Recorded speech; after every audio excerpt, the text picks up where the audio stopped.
On the back of some pocket knives, you'll find this little nub. It's supposed to be a glass breaker. So we've come to one of my favorite junkyards to break a bunch of windows and find out if these actually work and if you really need one.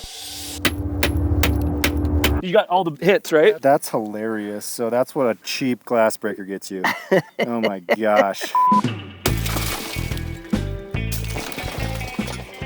Simple, really satisfying, and if this was a real world scenario, that could be life-saving. Glass breakers on the end of knives come in kind of 3 different flavors generally. One flavor is the ball bearing type. It can be like a ceramic ball bearing, it's usually like a steel ball bearing. The second is a hardened carbide spike on the end of the knife. And then finally, and you'll usually see this on gas station knives, you end up with just a sharpened piece of indiscriminate metal that you hope will do the job when the time comes. Now, we've taken all 3 of those types here at the junkyard and put them through some tests. So we have a Microtech with the ball bearing type.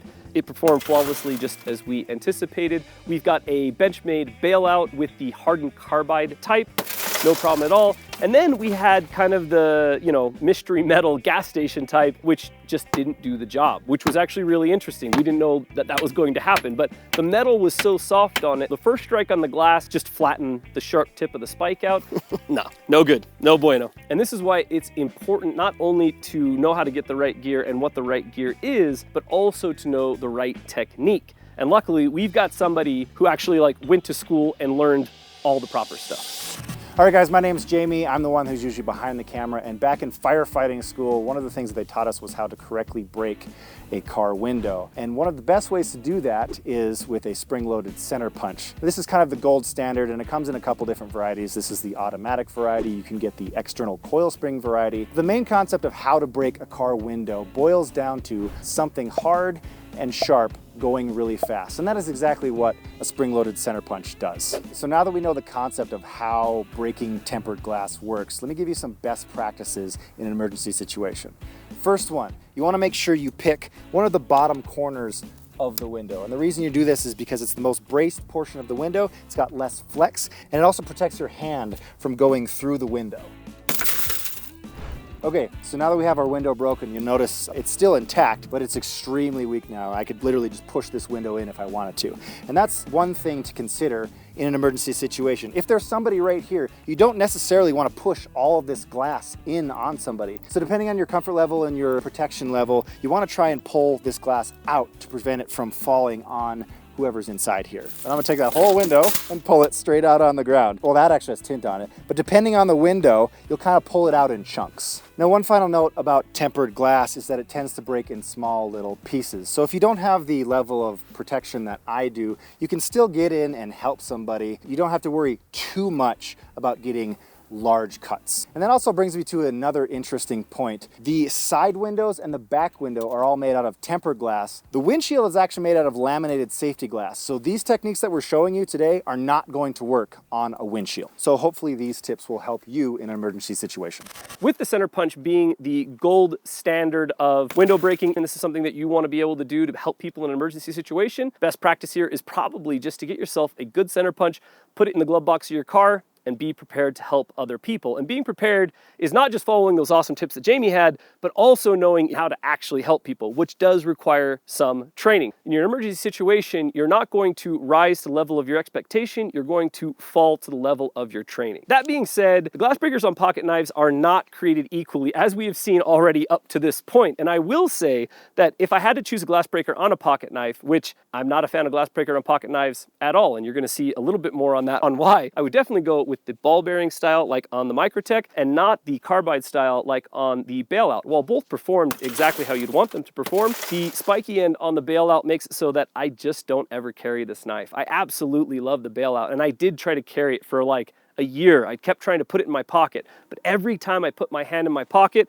I'd hit that dang tip on the end of the knife. That's actually kind of one of the things that really got us talking about wanting to do this video is what are our other alternatives, and do you really need a glass breaker on your knife? Could you just use blunt force or something that's laying around at the scene of an accident to get into a car? As you can see here, we've got a little sledgehammer and we are wailing on a window, and even with something like a sledgehammer with very intentional force, it's not something that's easily going to break a window or may not even be able to break a window depending on the conditions of that window. Another glass breaking technique technique that maybe you've seen or maybe you've heard of, pretty popular around the internet, is taking the ceramic off of a spark plug and throwing it against a car window. All spark plugs are wrapped in ceramic face, and you can break that ceramic up and it breaks off into tiny little pieces. And if you throw that really fast at a car window, it's sharp, it's fast, it's hard, and it will shatter the car window. Now, it's a fun little trick, and if you're at like a junkyard or something like this, it's really fun to check out and, you know, just experiment and do what you've seen done on the internet. But the reality is it's completely impractical in any other situation. And I have no idea why it's such a widely known, widely celebrated thing, because if you're in an emergency situation, you're not going to like open the hood of your car, pull a spark plug out of your engine, break the ceramic on your spark plug, and then throw the spark plug ceramic against a window. The old ceramic trick totally works, but not worth your time, not worth your consideration. We all know now which level of knife we can trust with a glass breaker and which level of knife probably shouldn't be trusting with a glass breaker. One big hang up for me is I don't like glass breakers on knives. I just don't. Like I was saying earlier, like I don't carry the bailout because it's sharp and it pokes my hand every time I put my hand in my pocket.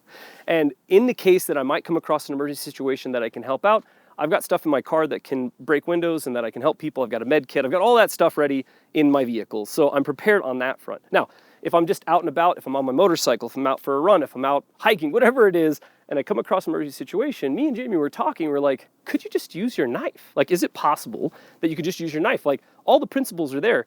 Any knife. It doesn't matter if it's like 8CR13 MOV or if it's MagnaCut. I mean, it's probably sharp and hard enough, and you can move it fast just like any other knife breaker. Use the exact same principles that Jamie showed with protecting your hand. So we went ahead and tried it out.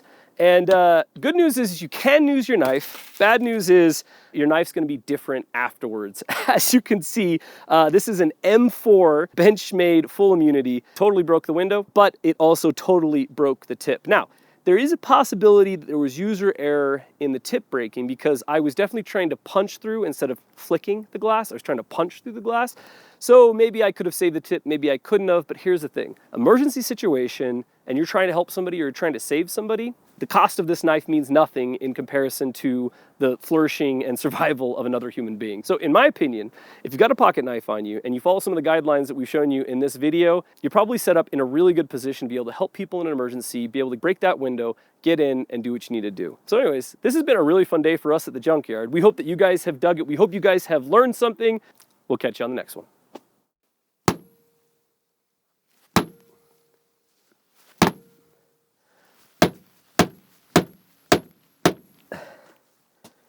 Well, it's not a good glass breaker, but it's a great little comb.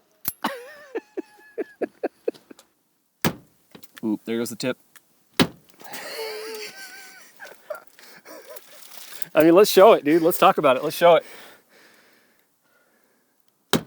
Faster.